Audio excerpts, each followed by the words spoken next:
Mining the Mayambu Amukhana Taran Walkjuri Mam channel Sibu Hanba Yangbi Boy Tadi like subscribe share to send video tung tada Amukhana video no batakat pagi mating oinay damak to ko Mam Sigi bird ki poche aina mamang da so video kuidi kuida mani ko yamti kuida mani bird ki zaine project se am tang di review tawgi bani ba ko ata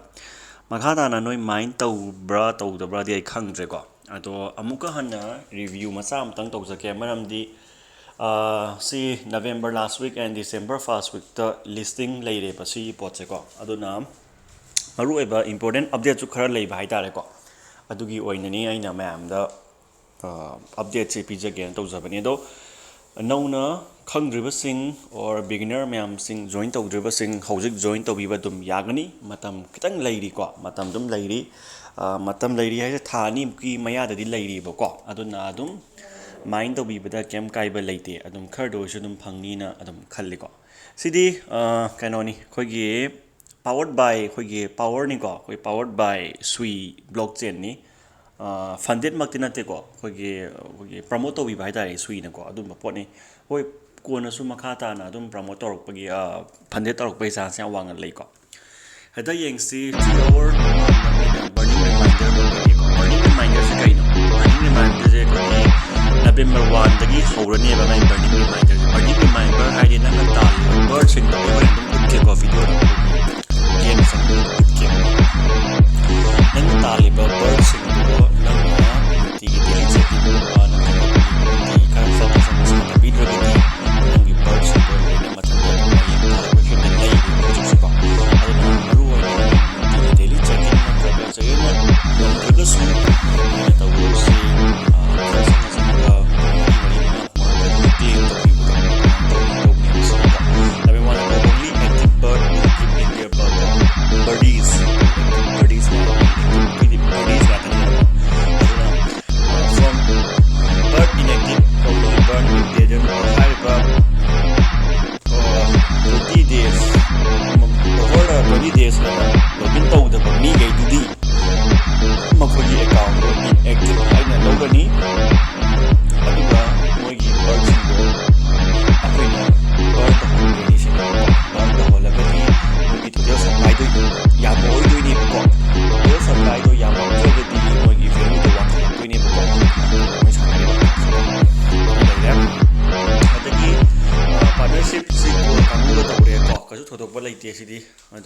join the guild sembai to rasina guild ki makha se lai do guild sembai to ko guild tonga na party ma semaga noi clan du gi oina mamang da ina khoi gi grand combat ki tawgi ba guild semi dana adumaina sembai mong ni ko si jo adu ka su kai de ai semjara ke dum khoi punna dum adum khudong ja ba do lomina se ha si possible lai ado yenga se khoi direct game sang asi kama to bano hai ba do kitang taksaram ge anauba kangu yengbiba oitaragadi ko sini game se bird ni ko ma'am join to be reversing makhada joining link pijaram ge joining link di sanga ga dedom bonus sojana phangbi gani ko bonus phangba pamdraga de dum kano de tongan sangbiro si bird ai ko si lai ai gi mining speed che hoje 1 2 1.2 speed ni ko x ne ai level kya de level 8 tele ko level 8 tele ai pang sana de ma ma sana ko atum le minimum da noi lai do se level 10 lai do ni ko level 10 airdrop ta qualify oige haiba amasung participate tauge haragadi you must reach level 10 ne ko level 10 de noi reach yogudu ne ko tum lai ra ai dik upgrade ya de maram di ai bird chudri ko bird chudri 741 kitang bird lai ko ai ji ko ada bird chi nanga sumaina daily tasks gumba tauba ko adagi daily tasks gumba tauba adumba tauraga tanbe ya adagi sida yeng se ko ai take tida koina pu hida pung mari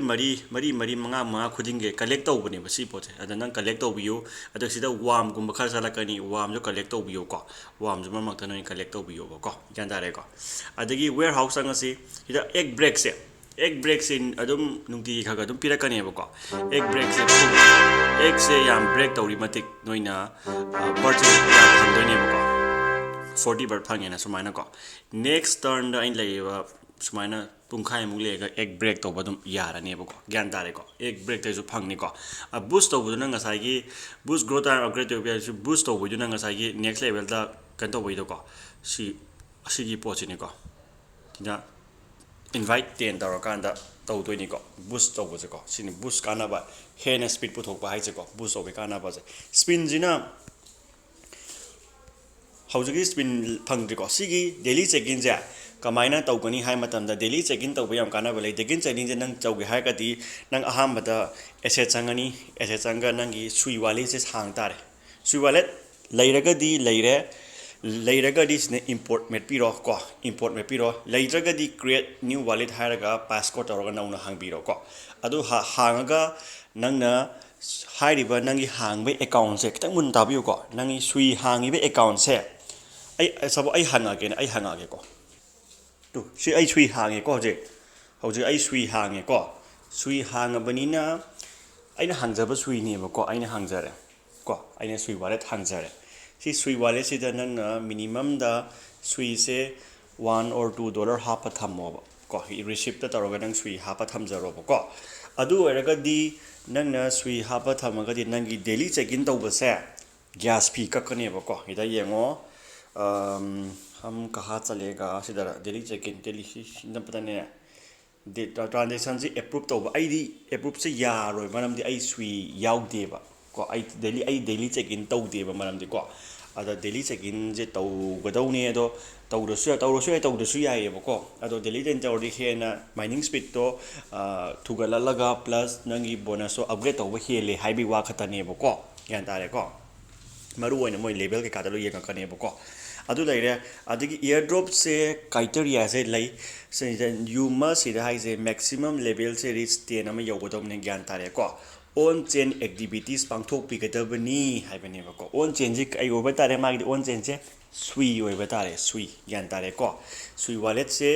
account से link तौगदबनी असिदा हाइरेको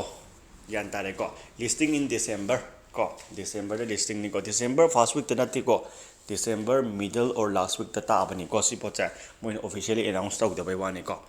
अदगी bird society दा दु follow तो संबिरो अदगी नंगी add सुई to the name सिदी कोन हापजु याय को अदगी random सिना सी कोन तौरसु याय को सी दबक्ति कसु इंपोर्टेंट नते को यार मरु ओइने सिनी अदो हौजिक नौना याउबिनिंगबा और याउजगी हाइबा मी मतम लैरी आइजु नोइगा सब मानना हौजिक लैरी सिनी को आई याम कना सानाबा नते याम कना कनो तौबा नते याम नुंगाइबा हयेंग प्राइस याम चाउरकदबा अदुबा गेम नि कैडिजेन हाइबे मानर सखनी को मोय अंक जे को अदन याम फजबा प्रोजेक्ट नि मयाम हौजिक थानी मतम जाना लैरी थानी मतम से याउबी हौरो गेम सानाबी हौरो मखादा joining link and referral bonus पिजरमगे याम जॉइन तौसनबिरमु काना बलोबियु को just सानारगा लेवल 10 बौता नोय मिनिमम द लेवल 10 योहनबिरो को योहनबिरगा दि हेना काना बखुदोंजा फंगनेबो को अदुनी सिनी बर्ड की याम मरु ओइबा इंपोर्टेंट अपडेट को मैम वीडियो जम सांगदोखनी लोसन जरगे मथंग मुक अनु नोबा वीडियो थागा जरगे अपडेट का पिरक जगे ma'am thank you and good night